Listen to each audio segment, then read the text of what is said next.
bonjour, bien le bonsoir. Bienvenue dans Dalili Podcast, votre podcast de développement personnel. Je suis Saïd, votre hôte. Dans ce nouvel épisode, nous explorons ensemble la sagesse africaine pour pouvoir découvrir quelles sont les valeurs qui nous invitent à la gestion de nos émotions. Les traditions africaines offrent une richesse de connaissances sur la manière de vivre en harmonie avec nos émotions et de cultiver un équilibre émotionnel sain. Il s'agit entre autres de la discipline personnelle. Il s'agit également de la solidarité, du soutien émotionnel, de l'autodétermination, de l'expression authentique et pour finir, de la culture de la joie et de la gratitude. Lorsque nous parlons en Afrique de gestion des émotions, nous commençons forcément par un parcours de la discipline personnelle. La discipline personnelle est une valeur africaine qui encourage le contrôle et la manière de se maîtriser.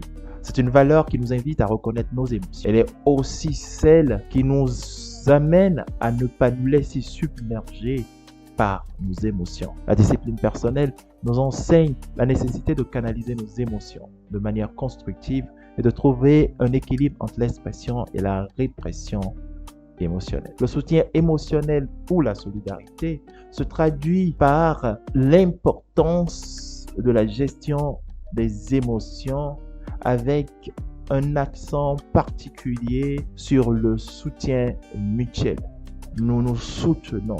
Nous avons une forme de solidarité, d'autoprise en compte qui fait que nous nous encourageons à partager nos fardeaux émotionnels mutuellement. La communauté est un soutien fort dans les moments difficiles et en cultivant la culture de l'entraide et de l'empathie, nous renforçons notre capacité à faire face aux émotions difficiles en connexion avec les autres. L'autodétermination et l'expression automatique nous invitent à exprimer nos émotions de manière authentique et alignée avec notre identité. Il est important d'honorer nos propres sentiments tout en respectant ceux des autres. L'autodétermination nous rappelle que la gestion émotionnelle commence par l'acceptation et la valorisation de nos propres émotions. Et pour finir, la culture de la joie et de la gratitude constitue une corne de l'abondance. Il est important de cultiver la joie et la gratitude dans nos vies. Explorons ainsi une pratique puissante de la gratitude comme outil de gestion des émotions négatives en nous concentrant sur ce qui est positif et en nourrissant nos vies de ce qui est positif.